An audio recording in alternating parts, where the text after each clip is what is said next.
Black Beauty, Chapter 18, Going for the Doctor. One night, a few days after James had left, I had eaten my hay and was laid down in my straw, fast asleep, when I was suddenly awoke by the stable bell ringing very loud. I heard the door of John's house open and his feet running up to the hall. He was back again in no time. He unlocked the stable door and came in calling out, "Wake up, Beauty! You must go well now if ever you did." And almost before I could think, he had got the saddle on my back and the bridle on my head. He just ran round for his coat and then took me at a quick trot up to the hall door. The squire stood there with a lamp in his hand. "Now, John," he said, "ride for your life, that is, for your mistress's life. There is not a moment to lose. Give this note to Dr. White. Give your horse a rest at the inn and be back as soon as you can." John said, "Yes, sir," and was on my back in a minute. The gardener who lived at the lodge had heard the bell ring and was ready with the gate open, and away we went through the park and through the village and down the hill till we came to the toll gate. John called very loud and thumped upon the door. The man was soon out and flung open the gate. "Now," said John, "do you keep the gate open for the doctor. Here's the money," and off we went again. There was before us a long piece of level road by the riverside. John said to me, "Now, Beauty, do your best," and so I did. I wanted no whip nor spur, and for 2 miles I galloped as fast as I could lay my feet to the ground. I don't believe that my old grandfather, who won the race at Newmarket, could have gone faster. When we came to the bridge, John pulled me up a little and patted my neck. "Well done, Beauty, good old fellow," he said. He would have let me go slower, but my spirit was up, and I was off again as fast as before. The air was frosty, the moon was bright, it was very pleasant. We came through a village, then through a dark wood, then uphill, then downhill, till after an 8-mile run we came to the town, through the streets and into the marketplace. It was all quite still except the clatter of my feet on the stones. Everybody was asleep. The church clock struck 3 as we drew up at Dr. White's door. John rang the bell twice and then knocked at the door like thunder. A window was thrown up, and Dr. White, in his nightcap, put his head out and said, "What do you want?" "Mrs. Gordon is very ill, sir. Master wants you to go at once. He thinks she will die if you cannot get there. Here's a note." "Wait," he said, "I will come." He shut the window and was soon at the door. "The worst of it is," he said, "that my horse has been out all day and is quite done up.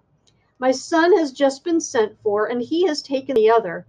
What is to be done? Can I have your horse?" "He has come at a gallop nearly all the way, sir, and I was to give him a rest here, but I think my master would not be against it, if you think fit, sir." "All right," he said, "I will soon be ready." John stood by me and stroked my neck. I was very hot. The doctor came out with his riding whip. "You need not take that, sir," said John. "Black Beauty will go till he drops. Take care of him, sir, if you can. I should not like any harm to come to him." "No, no, John," said the doctor, "I hope not." And in a minute we had left John far behind. I will not tell about our way back. The doctor was a heavier man than John, and not so good a rider. However, I did my very best. The man at the toll gate had it open. When we came to the hill, the doctor drew me up. "Now, my good fellow," he said, "take some breath." I was glad he did, for I was nearly spent, but that breathing helped me on, and soon we were in the park. Joe was at the lodge gate. My master was at the hall door, for he had heard us coming. He spoke not a word. The doctor went into the house with him, and Joe led me to the stable. I was glad to get home. My legs shook under me, and I could only stand and pant. I had not a dry hair on my body. The water ran down my legs, and I steamed all over. Joe used to say, like a pot on the fire. Poor Joe, he was young and small, and as yet he knew very little, and his father, who would have helped him, had been sent to the next village, but I am sure he did the very best he knew. He rubbed my legs and my chest, but he did not put my warm cloth on me. He thought I was so hot I should not like it. Then he gave me a pail full of water to drink. It was cold and very good, and I drank it all. Then he gave me some hay and some corn, and thinking he had done right, he went away. Soon I began to shake and tremble and turned deadly cold. My legs ached, my loins ached, and my chest ached, and I felt sore all over. Oh, how I wished for my warm, thick cloth as I stood and trembled. I wished for John, but he had 8 miles to walk, and so I lay down in my straw and tried to go to sleep. After a long while, I heard John at the door. I gave a low moan, for I was in great pain. He was at my side in a moment, stooping down by me. I could not tell him how I felt, but he seemed to know it all. He covered me up with 2 or 3 warm cloths, and then ran to the house for some hot water. He made me some warm gruel, which I drank, and then I think I went to sleep. John seemed to be very much put out. I heard him say to himself over and over again, "Stupid boy, stupid boy, no cloth put on, and I dare say the water was cold, too. Boys are no good." But Joe was a good boy, after all. I was now very ill.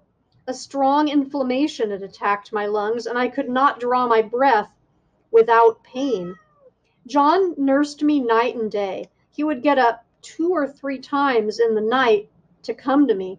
My master, too, often came to see me.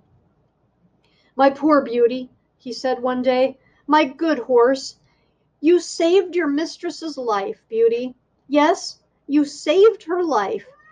I was very glad to hear that, for it seems the doctor had said if we had been a little longer, it would have been too late.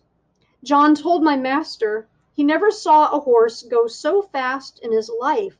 It seemed as if the horse knew what was the matter. Of course I did, though John thought not. At least I knew as much as this, that John and I must go at the top of our speed, and that it was for the sake of the mistress.